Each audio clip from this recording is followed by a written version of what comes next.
Na aula de hoje, iremos falar sobre estruturas condicionais em Dart. O foco maior será o uso do if e do else. O if é utilizado basicamente para verificar se uma condição é verdadeira, e caso ela seja, ele seguirá para a execução das instruções que declararmos entre as chaves. Portanto, no exemplo que eu trouxe, caso rodovia seja igual a livre, e percebam que aqui verificamos se o que está à esquerda é igual ao que está à direita utilizando dois sinais de igual e não um só. Então, caso essa condição seja respeitada, chamamos o método que diz siga em frente. Analisando um pouco melhor essa estrutura que estamos utilizando, podemos então perceber que entre parênteses está a nossa condição e logo aqui entre as chaves temos a nossa instrução. Quando o computador avaliar essa estrutura condicional, caso a rodovia esteja sem nenhum impedimento, que é o mesmo que dizer que a rodovia está igual a livre, então o automóvel deve seguir em frente. Por um outro lado, se avaliarmos o código e percebermos que a situação não é verdadeira, nesse caso temos um impedimento na rodovia, como vocês podem ver. Então, o computador não seguirá as instruções que estão dentro das chaves. O que ele fará é pular as instruções entre as chaves e seguir para a próxima linha de código. E isso significa que o nosso carro não irá a lugar nenhum. Nos últimos vídeos, vimos que também podemos utilizar o else em conjunto com o if para montar a nossa estrutura condicional. Assim, utilizamos o if se a rodovia estiver livre e o carro pode seguir em frente. Caso contrário, aí entra em cena o else e o carro deve seguir por uma outra rota. Nesse caso, é assim que o código se pareceria. A condição que estamos testando é se rodovia é igual a livre, se a nossa rodovia está livre. E nesse caso, o carro deve seguir essa instrução, ou seja, tudo entre estas chaves. Caso contrário, ele deve virar para a direita. Sabendo de tudo isso, vamos partir para o Dartpad e ver um pouco da prática.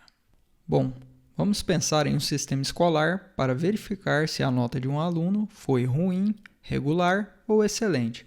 Eu vou começar apagando o que está dentro da função main. Então, podemos criar um método chamado calculadora desempenho.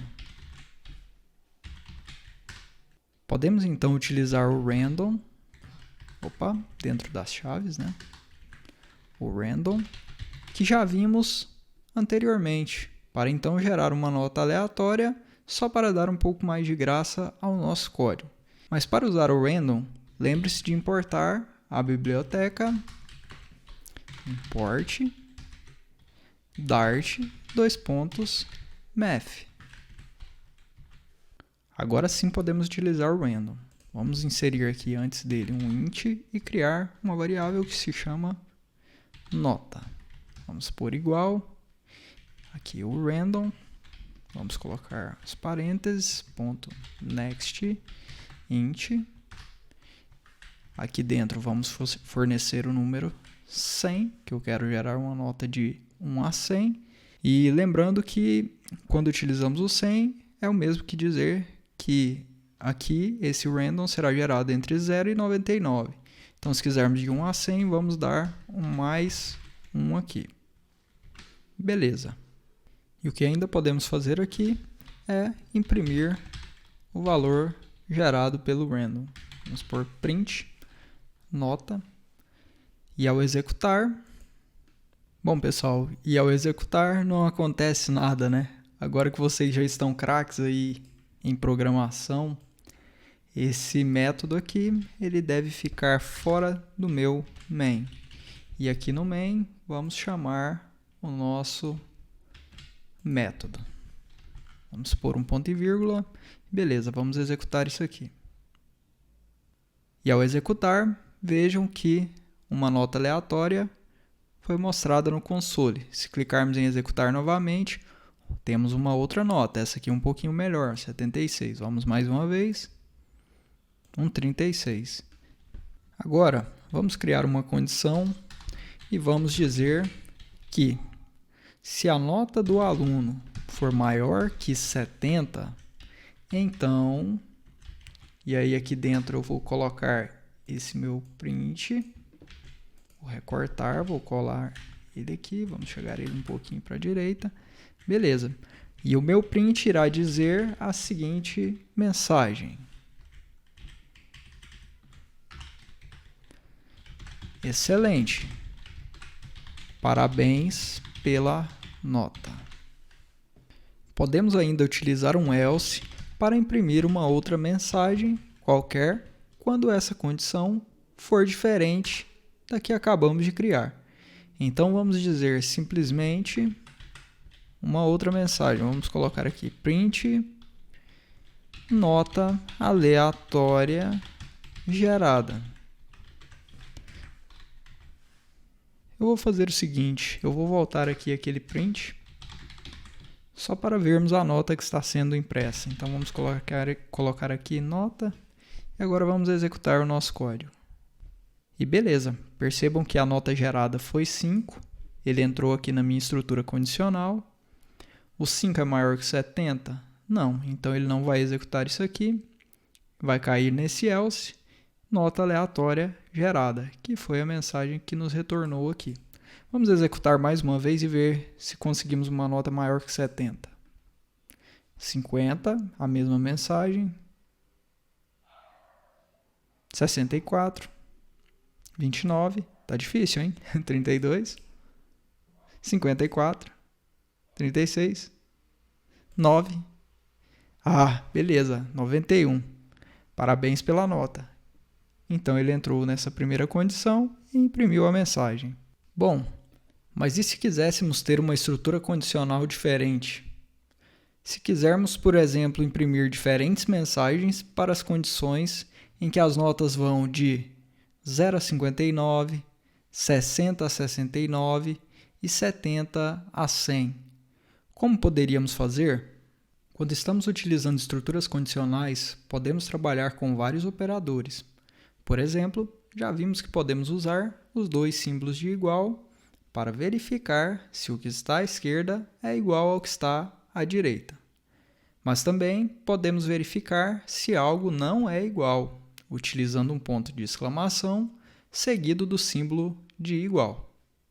Ainda podemos verificar se o que está à esquerda da condição é ou não maior do que o que está à direita. Menor, maior ou igual e também menor ou igual. E é possível combinar todas essas condições dentro das estruturas.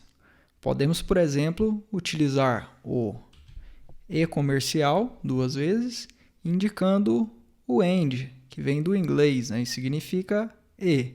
E isso significa que as duas condições vão depender uma da outra. Também podemos utilizar essas duas barrinhas que são conhecidas na informática como pipe, para indicar o OR, ou em português, o OU. Assim, deve-se respeitar ou uma condição ou a outra. E são várias as possibilidades, mas não se assuste, vamos ver isso na prática para ficar mais fácil.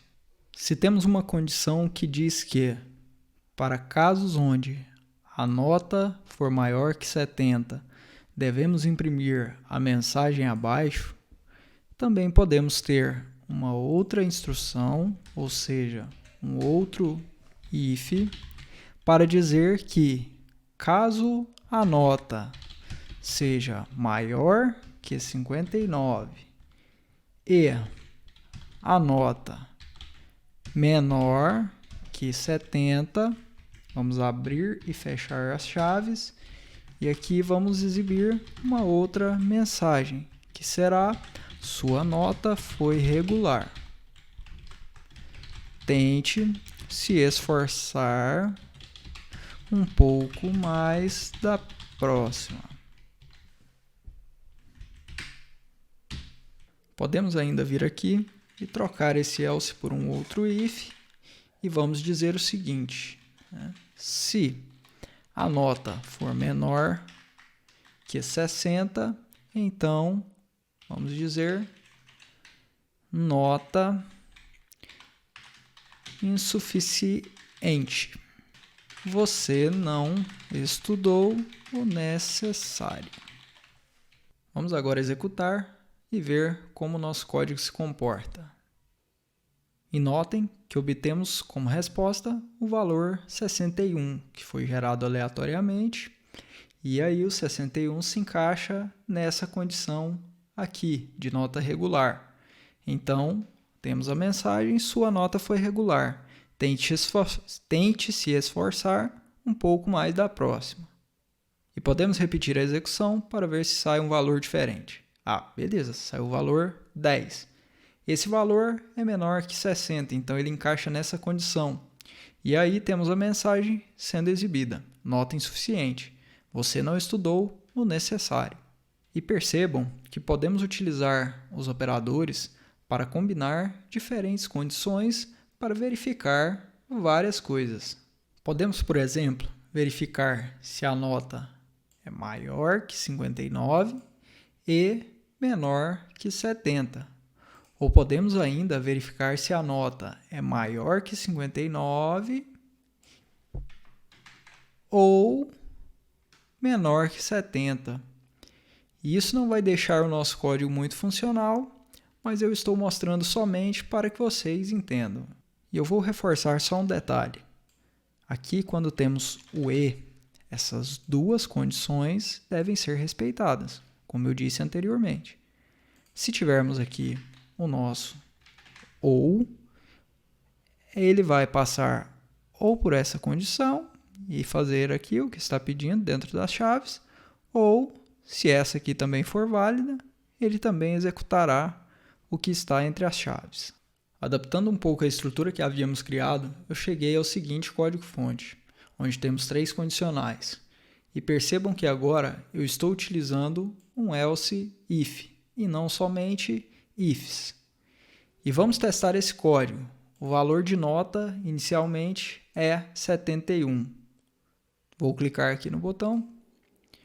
E ao executar, vejam que, como a primeira condição já atende ao que temos, então é impressa a mensagem, condição A, e a execução é finalizada.